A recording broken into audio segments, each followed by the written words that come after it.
Chapter 6 lecture number આપણે 2 start કરીએ। પહેલા લેક્ચરમાં આપણે બધી થિયરી જોઈ લીધી છે, બરાબર। એને સંગત દાખલા જોયું છે। શરૂઆત કરીએ છીએ આપણે 6.1નો દાખલા નંબર પહેલો। 6.1 પહેલો પ્રશ્ન જોઈએ આપણે। જ્યારે r બરાબર 3, આ મુદ્દો અત્યારે પછી જોઈએ છે, ફક્ત એ જોઈએ। જ્યારે r બરાબર 3 સેમી હોય ત્યારે વર્તુળના ક્ષેત્રફળમાં તેની ત્રિજ્યા r ને સાપેક્ષ થતા ફેરફારનો દર શોધો। અહીંયા સૌથી પહેલાં આકાર કયો છે પકડવાનો, તો કયા આકારની વાત છે? વર્તુળની વાત છે। બીજી વસ્તુ, બે રાશિ હશે, જેમ કે એક અહીંયા છે ક્ષેત્રફળ અને બીજું છે ત્રિજ્યા। ક્ષેત્રફળનો ત્રિજ્યાના સાપેક્ષે ફેરફારનો દર આપણે શોધવાનો છે। તો ક્ષેત્રફળને આપણે એ કહીએ, ત્રિજ્યાને r કહીએ, તો એનું આરના સાપેક્ષે દર, એટલે કે એનું આરના સાપેક્ષે આપણે વિકલન કરવાનું થશે, બરાબર। હવે આ દર ક્યારે શોધવાનો છે? r 3 હોય ત્યારે, અને એમાં જ બીજો કિસ્સો છે r 4 સેમી હોય ત્યારે। બે અલગ અલગ કિસ્સા માટે આરની બે અલગ અલગ કિંમત માટે તમારે dA/dr શોધવાના છે। ખ્યાલ આવી ગયો? એટલે મહત્ત્વની વસ્તુ છે આકાર, અને ત્યારબાદ કઈ રાશિના સાપેક્ષે આપણે વિકલન કરવાનું થાય છે, એટલે કે એના ફેરફારનો દર, એ જોઈને નક્કી કરીને આપણે આગળ વધીએ। ચાલો, 6.1નો પહેલો પ્રશ્ન, કયા આકાર માટેની વાત છે? અહીંયા મેં લખી નાખ્યું છે, બરાબર, વર્તુળ માટે। અને પ્રશ્નમાં આપણે કઈ બે રાશિની વાત થઈ હતી? એક ક્ષેત્રફળ અને બીજું ત્રિજ્યા। ક્ષેત્રફળને આપણે એ કહી દઈએ અને ત્રિજ્યાને આપણે r કહી દઈએ। તો એનું આપણે આરના સાપેક્ષે વિકલન કરવાનું થશે। તો એ અને r વચ્ચેનો સંબંધ છે કે નહીં? તો વર્તુળનું ક્ષેત્રફળ એ, સૂત્ર શું થાય? πr²। ક્ષેત્રફળનો ત્રિજ્યાના સાપેક્ષે દર શોધો છે, તો ક્ષેત્રફળનું ત્રિજ્યાના સાપેક્ષે આપણે વિકલન કરીએ dA/dr। પાય અચળ, r² નું વિકલન શું થઈ જાય? 2r થાય, એટલે dA/dr આપણને કેટલો મળ્યો? 2πr। ક્ષેત્રફળનો ત્રિજ્યાના સાપેક્ષે બદલાવાનો દર કેટલો થાય? તો 2πr જેટલો, બરાબર। વધુમાં આપણે સમજવા માટે વિચારીએ તો 2πr શું કહેવાય? વર્તુળ માટે પરિઘ થાય। ક્ષેત્રફળમાં ત્રિજ્યાના સાપેક્ષે બદલાવાનો દર વર્તુળના પરિઘ જેટલો છે। ખાલી જાણકારી માટે, બીજા શબ્દોમાં તમારે આવું સમજવું હોય તો સમજી શકાય, બરાબર। હવે આ દર આપણે બે પર્ટિક્યુલર પોઝિશન r બરાબર 3 માટે અને r બરાબર 4 માટે શોધવાના છે, બરાબર। તો અહીંયા હું બાજુમાં બતાવી દઉં છું, તમે નીચે લખી શકો છો। પહેલો કિસ્સો એ હતો, r બરાબર 3 સેમીની વાત હતી, એટલે કે dA/dr ની કિંમત, dA/dr કેટલા આવે છે? 2πr, 2π, અહીંયા r કેટલા લેવાના છે? 3, 3 × 6π, આન્સર કેટલો આવ્યો? 6π। હવે અહીંયા એકમ ખાસ ધ્યાન રાખવાનો છે, ક્ષેત્રફળનો ત્રિજ્યાના સાપેક્ષે બદલાવાનો દર। એકમ અહીંયા રકમમાં કયો વપરાય છે? સેમી। તો ક્ષેત્રફળ શું કહેવાય? સેન્ટીમીટર² કહેવાય પ્રતિ ત્રિજ્યા એટલે અંતર, જે સેમીમાં છે। 6π સેમી² પ્રતિ સેમી। હવે તમે વિચાર્યું કે સેમી કટ થઈ જાય અને ફાઇનલ આન્સર 6π સેમી એવું લખીએ, તો ના, એવું નથી। અહીંયા આ જે સેમી² પ્રતિ સેમી એ ગુણોત્તર નથી, સાપેક્ષતા દર્શાવે છે।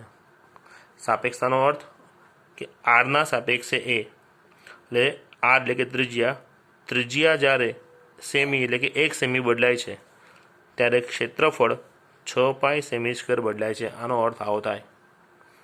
dA/dr નો આન્સર કેટલો આવે? 6π સેન્ટીમીટર² પર સેમી, બરાબર। ફરી કહું, આનો અર્થ શું થાય?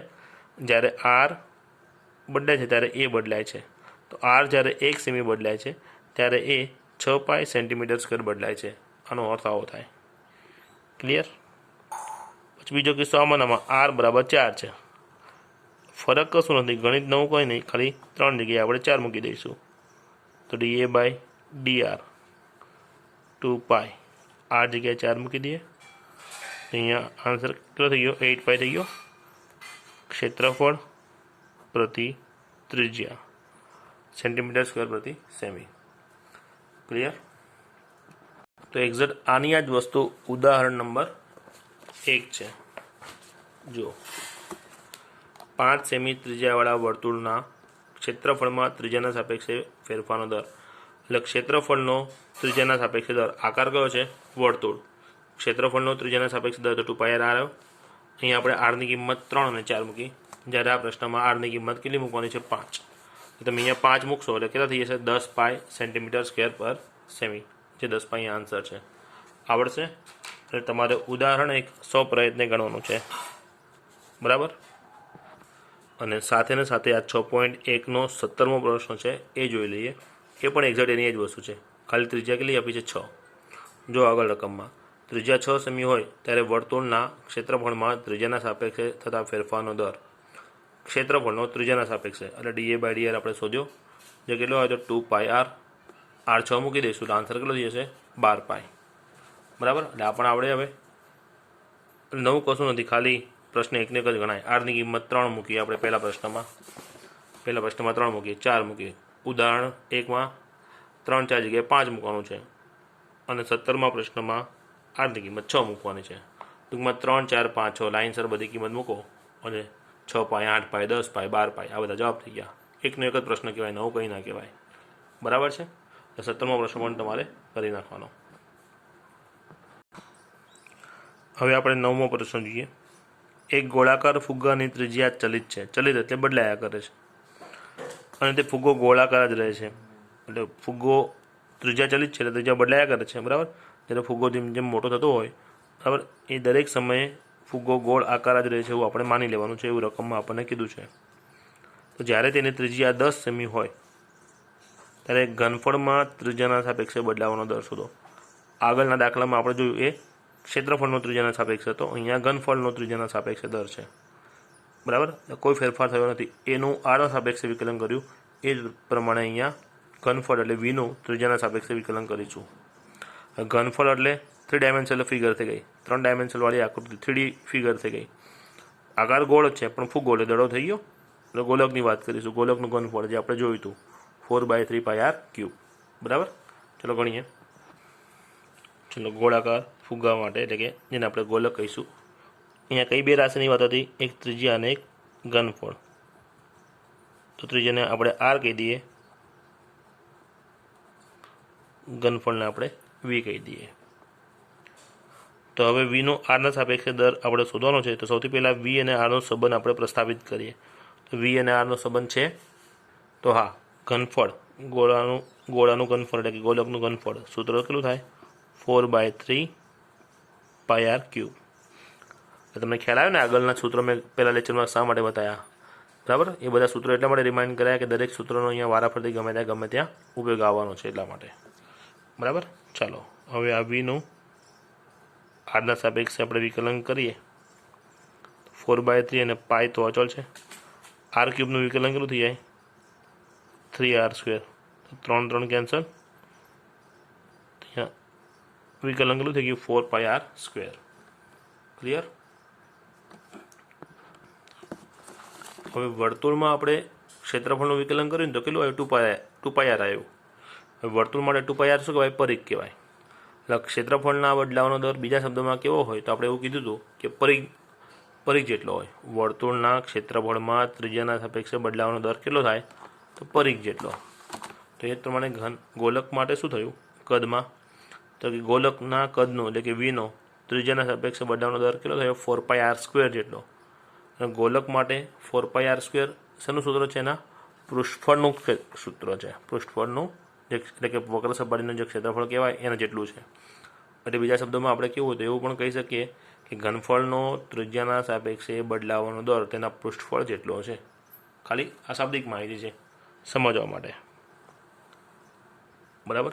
હવે આ પ્રશ્નમાં આપણે જે ત્રિજ્યાના સાપેક્ષે બદલાવાનો દર શોધવાનો હતો એ ત્રિજ્યાની કઈ કિંમત માટે r બરાબર 10 માટે ગણવાનો કીધો છે r બરાબર 10 સેમી માટે તો dv/dr કેટલો છે જવાબ 4πr એટલે 10 r²। 10 નો વર્ગ 100 ગુણ્યા 4 એટલે 400 થઈ ગયા 400 પાય. આંકડો થઈ ગયો 400 પાય. હવે એકમ તો ઘનફળનું ત્રિજ્યાના સાપેક્ષે એટલે ઘનફળનો એકમ અંશમાં આવશે. ઘનફળનો એકમ શું થાય? સેમી ક્યુબ પ્રતિ સેમી કે પ્રતિ ત્રિજ્યા.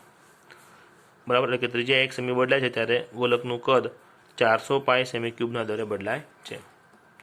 બરાબર, ક્યારે? જ્યારે r બરાબર 10 હોય ત્યારે. આવડશે? હવે આપણે ત્રીજો પ્રશ્ન જોઈએ. એક વર્તુળની ત્રિજ્યા એક ધારી 3 સેન્ટીમીટર પ્રતિ સેકન્ડના દરથી વધે છે. જ્યારે વર્તુળની ત્રિજ્યા 10 સેમી હોય ત્યારે વર્તુળના ક્ષેત્રફળમાં થતા વધારાનો દર. હવે જો અહીંયા શોધવાનું શું કીધું છે? વર્તુળના ક્ષેત્રફળનો વધવાનો દર. તો કોના સાપેક્ષે? સાપેક્ષ રાશિ અહીંયા રકમમાં કીધી નથી. સાપેક્ષ રાશિ ન કીધી હોય તો એ સાપેક્ષ રાશિ સમય જ હોય. બરાબર, કઈ રાશિ હોય? સમય. કારણ કે સમય તો હર હંમેશ ચલિત જ છે. અને બીજી રીતે તમે આમ પણ પકડી શકો છો કે ક્ષેત્રફળનો દર આપણે શોધવાનો છે. બરાબર, અહીંયા એક વસ્તુ 3 સેન્ટીમીટર પ્રતિ સેકન્ડ એ પણ એક દર જ આપ્યો છે. કોનો દર છે? તો ત્રિજ્યાનો છે. કેમ? અહીંયા શું કીધું? ત્રિજ્યા એક ધારી 3 સેન્ટીમીટર પ્રતિ સેકન્ડના દરે વધે છે. એટલે ત્રિજ્યાના ફેરફારનો દર આપ્યો છે. હવે ત્રિજ્યાના ફેરફારનો દર જે 3 આપ્યો છે 3 સેન્ટીમીટર, કોના સાપેક્ષે આપ્યો કહેવાય? તો સે એટલે સેકન્ડ. સેકન્ડના સાપેક્ષે એટલે કે સમયના સાપેક્ષે આપ્યો કહેવાય. ટૂંકમાં ત્રિજ્યાનો ફેરફારનો દર સમયના સાપેક્ષે જો આપ્યો હોય તો ક્ષેત્રફળના ફેરફારનો દર પણ આપણે સમયના સાપેક્ષે શોધવાનો થાય. ખ્યાલ આવી ગયો? એટલે ત્રિજ્યાનો દર આપ્યો છે, ક્ષેત્રફળનો દર શોધવાનો છે સમયના સાપેક્ષે. અને એક્ઝેક્ટ કઈ પોઝિશન? તો ત્રિજ્યા જ્યારે 10 સેન્ટીમીટર હોય ત્યારે. બરાબર ને? હવે આનો અર્થ શું થાય છે ખબર? ત્રિજ્યા 10 સેકન્ડે 3 સેન્ટીમીટર વધે છે, મતલબ 1 સેકન્ડ એટલે 3 થઈ, બીજી સેકન્ડે 6 થઈ, ત્રીજી સેકન્ડે 9 થઈ. તેમ વધતા વધતા વધતા જ્યારે 10 ત્રિજ્યાનો દર જ્યારે 10 હશે, એક્ઝેક્ટ એ સમયે ક્ષેત્રફળ કયા દરથી વધતું હશે તે આપણે શોધવાનું થયું. રકમનો અર્થ આવો થાય. બરાબર, ચલો 6.1નો ત્રીજો પ્રશ્ન. આકાર આપણને ખ્યાલ છે વર્તુળ. કઈ રાશિની વાત છે એમાં? એક ત્રિજ્યા, એને આપણે આર કહી દઈએ, અને બીજી રાશિ છે આપણે ક્ષેત્રફળ. બરાબર, હવે રકમમાં આપણે શબ્દ શું વાપરજો? ત્રિજ્યા બદલાઈ રહી છે. ત્રિજ્યા એક ધારી 3 સેન્ટીમીટર પ્રતિ સેકન્ડના દરે વધે છે. બરાબર ને? શું કીધું? ત્રિજ્યા એટલે લખીશું આપણે dr/dt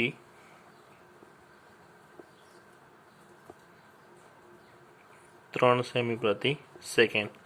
બરાબર ને? ત્રિજ્યા એક ધારી 3 સેન્ટીમીટર પ્રતિ સેકન્ડના દરે બદલાઈ રહી છે. એટલે ત્રિજ્યા અંતર સેન્ટીમીટર પ્રતિ સેકન્ડ એટલે સમયના સાપેક્ષે બદલાય છે. એટલે આપણને dr/dt અહીંયા આપણને આપેલું છે. બરાબર, હવે શોધવાનું શું કીધું છે? ક્ષેત્રફળમાં થતા ફેરફારનો દર. એટલે ક્ષેત્રફળ એ તો છે જ. ક્ષેત્રફળનું સૂત્ર શું છે? πr². હવે આપણે જે દર શોધવાનું કીધું છે, સાપેક્ષ રાશિ નથી કીધી. બરાબર, તેના આધારે આપણને ખ્યાલ આવી ગયો કે સાપેક્ષ રાશિ ન કીધું હોય તો આપણે દર સમયના સાપેક્ષે શોધીશું. એટલે આનું સમયના સાપેક્ષે આપણે વિકલન કરવું પડે. સમયના સાપેક્ષે વિકલન કરીએ dA/dt. તો અહીંયા પાય તો અચળ છે, તો ટીના સાપેક્ષે વિકલન કોનું થશે? ચલ આરનું. કારણ કે આર ત્રિજ્યા ચલિત છે ને, અત્યારે ચલ કયો છે? આર અને એ, જેનું ચલ ટીના સાપેક્ષે વિકલન થઈ રહ્યું છે. તો ટીના સાપેક્ષે r² એટલે પહેલાં ઘાતનું વિકલન થાય 2r, અને પછી આધાર આરનું વિકલન કરીએ જે થઈ જાય dr/dt. બરાબર, તો આપણો આન્સર કેટલો આવ્યો? 2πr × dr/dt. આ ક્ષેત્રફળનો સમયના સાપેક્ષે બદલાવાનો દર. બરાબર, જેમાં dr/dtની વેલ્યુ આપણી પાસે 3 રેડી છે. બરાબર, હવે આ દર આપણે ક્યારે લાવવાનો છે? રકમમાં તમે જોઈ શકો છો. પર્ટિક્યુલર કિંમત કઈ કીધી છે? ત્રિજ્યા 10 સેમી હોય ત્યારે. એટલે r બરાબર 10 સેમી માટે આપણે આ દર શોધવાનો છે. તો dA/dt કેટલી કિંમત છે? 2π × r, r જે અહીંયા 10 છે, × dr/dt, અને સમયના સાપેક્ષે 3 3 × 6 × 10 60. આન્સર થયો 60π, 60π. ક્ષેત્રફળનો સમયના સાપેક્ષે. ક્ષેત્રફળ થાય સેન્ટીમીટર સ્ક્વેર. સમય થાય અહીંયા સેકન્ડ, બરાબર. એટલે ક્ષેત્રફળમાં સમયના સાપેક્ષે ફેરફારનો દર કેટલો છે? 60 પાઈનો છે. 60 પાઈ સેન્ટીમીટર સ્ક્વેર પ્રતિ સેકન્ડ. ક્લિયર? ટૂંકમાં આ પ્રશ્નમાં આપણે શું સમજ્યા? ત્રિજ્યાના ફેરફારનો દર આપણને આપે તો સમયના સાપેક્ષે, અને ક્ષેત્રફળના ફેરફારનો દર સમયના સાપેક્ષે શોધવાનો હતો. આરની પછી આ તો વેલ્યુ ગમે તે હોય, 10, 15, 12, 2, 5 ગમે તે, એનાથી કોઈ ફરક પડતો નથી. મેથડ આ જ છે. ડીઆર બાય ડીટી આપી તો ડીએ બાય ડીટી શોધવાનું હતું. એટલે ડીએ બાય ડીટી જે એનો સંબંધ આરમાં તો ટીના સાપેક્ષે આપણે વિકલન કર્યું. અહીંયા પર્ટિક્યુલર જે પણ વેલ્યુ આપી એ મૂકી દો એટલે આન્સર આવી જાય. બરાબર છે? તો એક્ઝેક્ટ આ જ તર્ક ઉપર આધારિત 6.1નો 5મો પ્રશ્ન છે, એ આપણે જોઈએ. 6.1નો 5મો પ્રશ્ન. શાંત સરોવરમાં એક પથ્થર નાખવામાં આવે છે અને પાણીમાં વર્તુળ આકારના વમળ સર્જાય છે. હવે પથ્થર અહીંયા પડે તો વમળ ધીમે ધીમે કેવા થાય? મોટા થતા જાય. આમ ધીમે ધીમે સ્પ્રેડ થાય. ધીમે ધીમે કેવા થાય? સ્પ્રેડ થાય ને આમ વર્તુળ. પાણીમાં પથ્થર નાખીને તમે જોયેલું હશે, બરાબર. એટલે શું કહે છે રકમ? પાણીમાં વર્તુળાકાર વમળ સર્જાય છે. એટલે વમળ એટલે આવી પરિસ્થિતિ, વર્તુળો ધીમે ધીમે એ જ વર્તુળ ધીમે ધીમે એનો ઘેરાવો મોટો થતો હોય. એટલે ક્ષેત્ર પણ વધતું હોય સમયના સાપેક્ષે, ત્રિજ્યા પણ વધતી હોય, એનો પરિઘ પણ સમયના સાપેક્ષે વધ્યા કરે છે. આ વર્તુળાકાર વમળોની ત્રિજ્યા 5 સેન્ટીમીટર પ્રતિ સેકન્ડની ઝડપે વધે છે. ટૂંકમાં આપણને ત્રિજ્યાનો વધવાનો દર સમયના સાપેક્ષે આપે છે. અગાઉના પ્રશ્નમાં પણ એ જ વસ્તુ હતી. 3 નંબરમાં જે અહીંયા લખ્યું છે, જો ત્રિજ્યા બદલાય છે 3 સેન્ટીમીટર પ્રતિ સેકન્ડના દરે, તે જ વસ્તુ અહીંયા કીધી છે. ત્રિજ્યા બદલાય છે 5 સેન્ટીમીટર પ્રતિ સેકન્ડના ઝડપે. બરાબર. માહિતી વસ્તુ એની જ, પણ ખાલી એનું સ્વરૂપ બદલતું. અહીંયા સિમ્પલ વાત કરી. અહીંયા એક ફિઝિકલ વસ્તુ, એક આખો પ્રયોગ સામે તમારી સામે નજર સામે એક પરિસ્થિતિ આખી રેડી કરી. ભાઈ પાણી છે, પથ્થર નાખ્યો, વમળ બન્યા. વમળ વધતો હોય એટલે ત્રિજ્યા વધતી હોય, બદલાતી હોય, એ વધવાનો દર આપણને આપી દીધો. વસ્તુ એની જ છે. તો જ્યારે વર્તુળ આકારના વમળની ત્રિજ્યા 8 સેમી હોય ત્યારે વર્તુળાકાર વમળનું જે ક્ષેત્રફળ હશે એ કેટલી ઝડપે વધે છે? એટલે આ જ વસ્તુ થઈ. ત્રિજ્યાનો દર જે 3 આપે તો એ ત્રિજ્યાનો દર અહીંયા 5 આપ્યો છે, બરાબર. ત્રિજ્યા 10 હોય ત્યારે ક્ષેત્રફળના વધવાનો દર આપણે શોધવાનો હતો. તો ત્રિજ્યા જ્યારે અહીંયા 8 છે ત્યારે ક્ષેત્રફળના વધવાનો દર શોધવાનો છે. આ જ પ્રશ્ન થયો, બરાબર. અહીંયા આર ખાલી એ પ્રશ્ન પ્રમાણે ત્રિજ્યા દર જે 3 છે એની જગ્યાએ ત્યાં કેટલો થયો? 5. અને જે જવાબ આપણે 10 માટે શોધવાનો છે એ જવાબ 5મા પ્રશ્નમાં 8 માટે શોધવાનો છે. બરાબર છે? ખ્યાલ આવે? આવડે જાતે સ્વપ્રયત્ન એની જ ગણતરી, એના એ જ આંકડા. બરાબર. હજી એક્ઝેક્ટ આના જેવી જ, જેમાં શાંત સરોવરમાં પથ્થર નાખીને વાત થઈ છે એવી જ એક રકમ છે. એ ઉદાહરણ 3 છે. અહીંયા પણ એવું જ કીધું છે. જુઓ, શાંત સરોવરમાં એક પથ્થર નાખવામાં આવે છે, પાણીમાં વર્તુળાકાર વમળ સર્જાય છે. આ વર્તુળાકાર વમળોની ત્રિજ્યા 4 સેમી પ્રતિ સેકન્ડના ઝડપે વધે છે. જ્યારે વર્તુળાકાર વમળની ત્રિજ્યા 10 સેમી હોય ત્યારે વર્તુળાકાર વમળનું ક્ષેત્રફળ કેટલી ઝડપે વધે? બરાબર. એટલે ડીઆર બાય ડીટી 4 આપ્યો છે, અને આર 10 હોય ત્યારે ક્ષેત્રફળનો દર આપણે શોધવાનો છે. બરાબર. એટલે આ પ્રશ્ન પણ એક્ઝેક્ટ એ જ મેથડે તમારે સ્વપ્રયત્ન ફાવશે. ક્લિયર? બરાબર. એટલે સ્વપ્રયત્ન ફાવશે ને. હવે આપણે છઠ્ઠો પ્રશ્ન જોયો છે. 6.1નો પ્રશ્ન નંબર 6.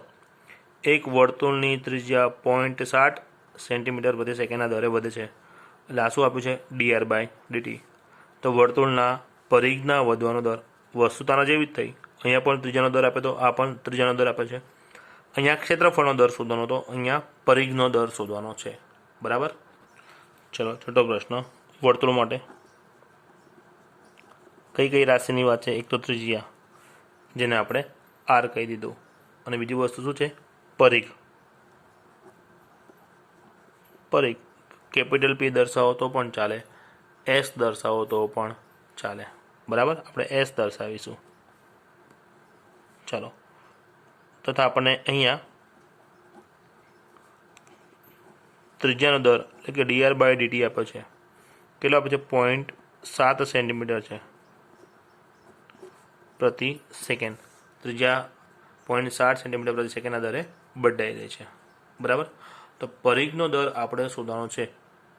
પરિઘનો એટલે કે એસનો દર. વર્તુળનો પરિઘ સૂત્ર શું થાય? 2πr. હવે પરિઘનો દર કઈ રાશિના સાપેક્ષે એ નથી કીધું, એટલે આપણે સમયના સાપેક્ષે શોધીશું. એટલે આ એસનું સમય ટીના સાપેક્ષે વિકલન કરું તો 2π અચળ છે, આરનું વિકલન શું થઈ જાય? ડીઆર બાય ડીટી થઈ જાય. તો 2 એમને ડીઆર બાય ડીટીની વેલ્યુ આપણી પાસે 0.7 છે. હવે અહીંયા કોઈ પર્ટિક્યુલર પોઝિશન નથી કીધી કે ત્રિજ્યા 5 હોય, 7 હોય, 10 હોય ત્યારે જવાબ શોધો, એવું આપણને કીધું નથી. એવું કોઈ સ્પેસિફિકેશન રકમમાં નથી કરેલું અહીંયા. બરાબર.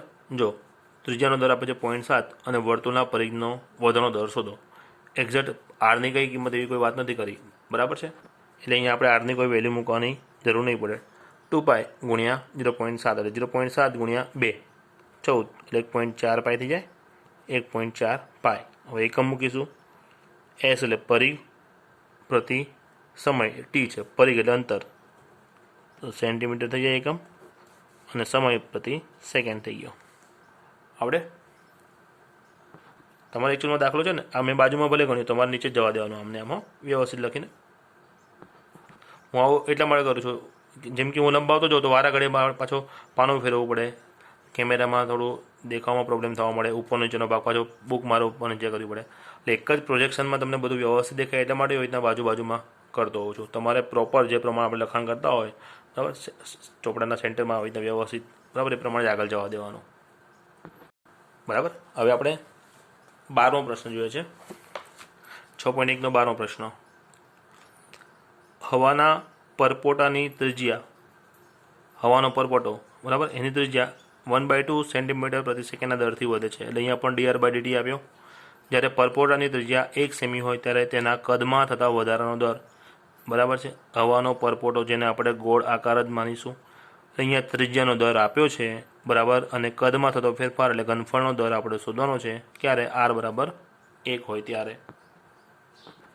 બરાબર. આપણે દાખલા ક્રમ ભલે આડાવડો છે પણ મેથડ એક જ પકડેલી છે. બરાબર ને. ત્યારે વર્તુળ આકાર પકડેલો છે એટલે વર્તુળ આકારના જેટલા પ્રશ્નો હશે સેમ લોજિકના એ પ્રમાણે જ આપણે આગળ વધીશું. પહેલાં આરના સાપેક્ષે હતું, પછી સમયના સાપેક્ષે હતું, પછી એક ચલ રાશિનો દર આપ્યો છે ને એના ઉપર બીજી ચલ રાશિ શોધ્યું છે. એવા દાખલા લીધા. ક્રમશઃ ધીમે ધીમે એક અપગ્રેશન જે થતું હશે પ્રમાણે અંદર દાખલા આપણે સિક્વન્સમાં મેં પ્રમાણે ચોઈસ કરેલા છે. બરાબર. તો અત્યારે આપણે આ 12મો પ્રશ્ન જોઈ લઈએ. બરાબર ને. ત્રિજ્યાનો દર ડીઆર બાય ડીટી આપે છે અને કદનો દર ડીવી બાય ડીટી આપણે શોધવાનો છે. ચાલો 6.1નો 12મો પ્રશ્ન. હવાના પરપોટા એટલે આકાર કયો થઈ ગયો? ગોલક થઈ ગયો. એની માટેની વાત છે. રાશિ અહીંયા કઈ છે? ત્રિજ્યા અને કદ. ત્રિજ્યાને મેં આર કહી દીધું. કદ, બરાબર, જે આપણું ઘનફળ છે જેને આપણે વી વડે દર્શાવીએ. હવે અહીંયા આપણને શું આપે છે? સમયના સાપેક્ષે ફેરફાર આપે છે. કોનો? ત્રિજ્યાનો. એટલે કે ડીઆર બાય ડીટી આપણને આપ્યું છે. કેટલું આપ્યું છે? 1/2 કીધું છે. 1/2 સેમી પ્રતિ સેકન્ડ. તો આરના એટલે કે ત્રિજ્યાના દરના આધારે આપણે એના કદમાં થતો ફેરફારનો દર આપણે શોધવાનો છે. ડીવી બાય ડીટી. વી હવાનો પરપોટો એટલે ગોલક માટે કદનું સૂત્ર શું છે? 4/3 પાય આર ક્યુબ. હવે આનું વિકલન આપણે કોના સાપેક્ષે કરીશું? સમયના સાપેક્ષે કરીશું. 4/3 અને પાય અચળ છે. આર ક્યુબનું વિકલન થઈ જાય 3r², અને આરનું થશે ડીઆર બાય ડીટી. ખ્યાલ આવે ને? કારણ આપણે સમયના સાપેક્ષે વિકલન કર્યું. તમારે અહીંથી નીચે જ જવાનું છે. હું બાજુમાં લખું છું. તો ડીવી બાય ડીટી, આ 3 કેન્સલ થઈ જાય એટલે 4πr into DR by DT થઈ જાય. હવે ડીઆર બાય ડીટીની વેલ્યુ આપણી પાસે 1/2 આપી છે. 4 અને પાઈ તો અચળ છે. વધ્યા આર. તો રકમમાં આપણને કીધું છે ત્રિજ્યા જ્યારે 1 સેન્ટીમીટર હોય ત્યારે આ વધવાનો દર શોધવાનો છે. તમારે ટેક્સ્ટબુક બાજુમાં રાખવાની જ. બરાબર. એટલે હું જે પ્રમાણે કઈ રકમની બાબતની વાત કરું તમે ડાયરેક્ટ રકમ બાજુમાં જો બુક ખોલી હોય એમાં તમે જોઈ શકો છો. તો આ ઘનફળનો જે દર સમયના સાપેક્ષે શોધવાનો છે એ ક્યારે શોધવાનો છે? જ્યારે ત્રિજ્યા 1 હોય ત્યારે. એટલે ઘનફળનો બદલાવાનો દર સમયના સાપેક્ષે આર બરાબર 1 માટે એને આ પ્રમાણે લખીશું આપણે 4π. આરની વેલ્યુ તો 1 છે જ. ડીઆર બાય ડીટી આપણે કેટલા છે? 1/2 છે. એટલે 2 અહીંયા છેદ ઉડશે તો આન્સર કેટલો થઈ ગયો? 2π. અને રાશિ શું જાય? ઘનફળનો સમયના સાપેક્ષે. ઘનફળ એટલે સેમી ક્યુબ પ્રતિ સેકન્ડ. ક્લિયર? હવે આપણે 13મો પ્રશ્ન જોઈએ છે. 6.1નો જ. એક ગોળાકાર ફુગ્ગાનો વ્યાસ આપણને આપે છે 3/2 × 2x+1. આ ફુગ્ગાના ઘનફળમાં એક્સને સાપેક્ષે થતા ફેરફારનો દર શોધવાનો છે. ઘનફળ એટલે વીનો એક્સના સાપેક્ષે દર શોધવાનો છે. અહીંયા સાપેક્ષ રાશિ સ્પષ્ટ કરી છે. ઘનફળનો એક્સને સાપેક્ષે ફેરફારનો દર શોધો. હવે એક્સ શું છે? તો એક્સ એ ઇનડાયરેક્ટલી આરમાં કિંમત આપેલી છે. કારણ કે આ વ્યાસ છે તો ત્રિજ્યાના કરતાં અડધી થઈ જાય ને, એટલે ત્રિજ્યા આપણને કયા સ્વરૂપમાં આપે છે? એક્સના સ્વરૂપમાં. ઘનફળ અને ત્રિજ્યાનો સંબંધ છે, ત્રિજ્યાનો એક્સનો સંબંધ છે, તો ઘનફળ અને એક્સનો સંબંધ આવી જાય. પછી ઘનફળનું આપણે એટલે કે વીનું એક્સના સાપેક્ષે આપણે વિકલન કરીશું. બરાબર. જો રકમ ફરી કહી દઉં. ગોળાકાર ફુગ્ગાનો વ્યાસ આપે છે, આ વ્યાસ આપે છે એના આધારે આર આવી જશે. એટલે ટૂંકમાં ઇનડાયરેક્ટલી ત્રિજ્યા આપી છે. બરાબર. ત્રિજ્યા આપી છે, ફક્ત ત્રિજ્યા આપી છે, એનો દર નહીં, ત્રિજ્યા આપી છે. બરાબર. તો ઘનફળનો એક્સના સાપેક્ષે દર આપણે શોધવાનો છે, એટલે કે dv/dx શોધવાનું છે. ચલો, ગોળાકાર ફુગ્ગા એટલે ગોલક માટેની વાત છે 13મા પ્રશ્નમાં. કઈ કઈ રાશિની વાત થઈ છે? તો વ્યાસ અને ઘનફળની. તો એ રાશિ મેં એક ડિક્લેર કરી છે. વ્યાસને આપણે ડી કહીએ, ત્રિજ્યાને આર કહીએ અને ઘનફળને વી કહી દઈએ. તો અહીંયા વ્યાસ ડી એ એક્સ સ્વરૂપમાં આપણને આપ્યો છે. કેટલા આપ્યો છે? 3/2 × 2x+1 આપ્યો છે. ડી વ્યાસ કેટલી હોય? ત્રિજ્યા કરતાં ડબલ હોય. ડી બરાબર 2r લખાય. 3/2 2x+1 માટે આરની કિંમત કેટલી થઈ જાય? 2 અહીંયા નીચે આવી જાય. 3/4 × 2x+1 આર આવી ગયો. ક્લિયર? તો રકમમાં કીધું એ પ્રમાણે આપણે ઘનફળનું બરાબર એક્સના સાપેક્ષે દર શોધવાનો છે. તો પહેલાં ઘનફળનું એટલે કે વીનું સૂત્ર લખીએ. તો ગોળા માટે ઘનફળ વી કેટલો થાય? 4/3 πr3. 4/3 પાય. આરનો ઘન, આરની અહીંયા કિંમત મૂકી દઈએ. આનો ઘન કરીશું. 3નો ઘન 27, 4નો ઘન 64 અને 2x+1 ક્યુબ થઈ ગયો. આ કોની કિંમત આવી છે? વીની કિંમત છે. એટલે ફાઇનલી અહીંયા 3 9 ભાગ ચાલશે, આ 16 ભાગ ચાલશે. એટલે વી કેટલા થઈ ગયા? 9π/16 2x+1 ક્યુબ.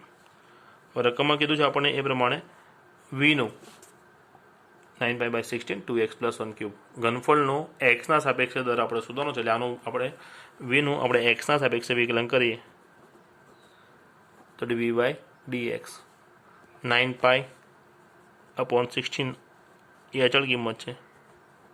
તો વિકલન કરીશું d/dx કોનું? 2x+1 ઘનનું. 9π/16 છે.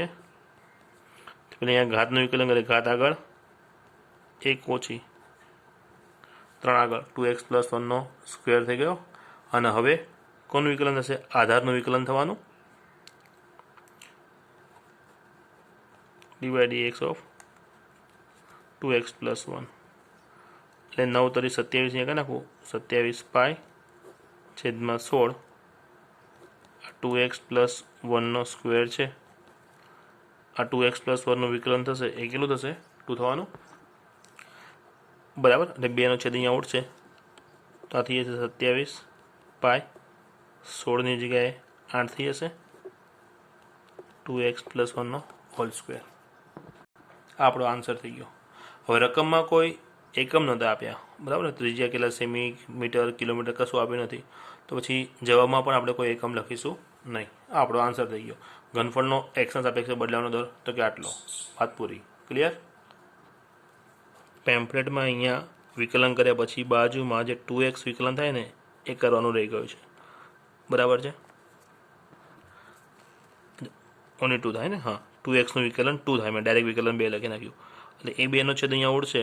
બરાબર. એટલે 16ની જગ્યાએ કેટલા આવી જશે? અહીંયા 8 આવી જશે.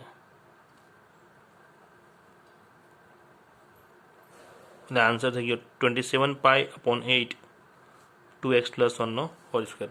બરાબર. પેમ્પલેટમાં આટલો સુધારો કરવાનો હતો રહી ગયો. હવે 6.1નો 8મો પ્રશ્ન જોઈએ. ગોળાકાર ફુગ્ગામાં તેનું કદ 900 સેમી ક્યુબ પ્રતિ સેકન્ડના દરે વધે છે. બરાબર. એવી રીતે એમાં હવા ભરવામાં આવે છે.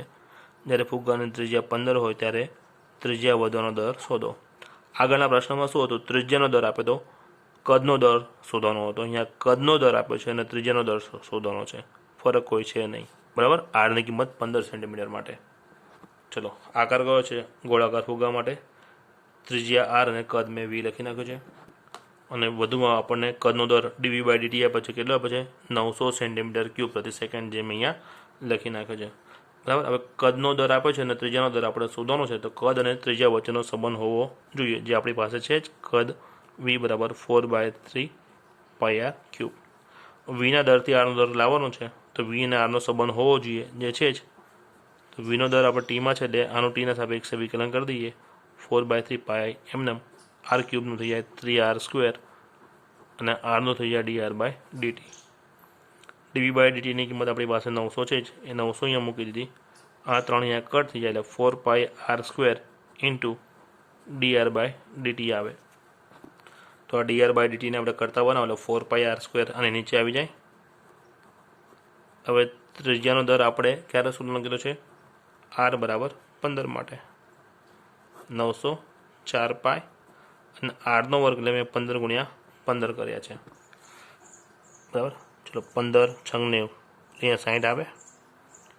15 ચોક 60, તો એ 4 અને 4 કેન્સલ થઈ જશે, તો ઉપર 1 વધે છે, નીચે ઉપર 4 4 કટ થઈ જાય, નીચે પાય વધે ને, સોરી પાય વધે છે ને, 4 ન વધે. આન્સર થઈ ગયો 1/π સેન્ટીમીટર પ્રતિ સેકન્ડ, બરાબર છે. આ કોનો દર છે? ત્રિજ્યાનો દર છે. આર જ્યારે 15 હતું ત્યારે, એટલે ત્રિજ્યા 1/π સેન્ટીમીટર પ્રતિ સેકન્ડના દરે બદલાઈ રહી છે, બરાબર. તો વધુ પ્રશ્નો હવે આપણે નેક્સ્ટ લેક્ચરમાં જોઈશું.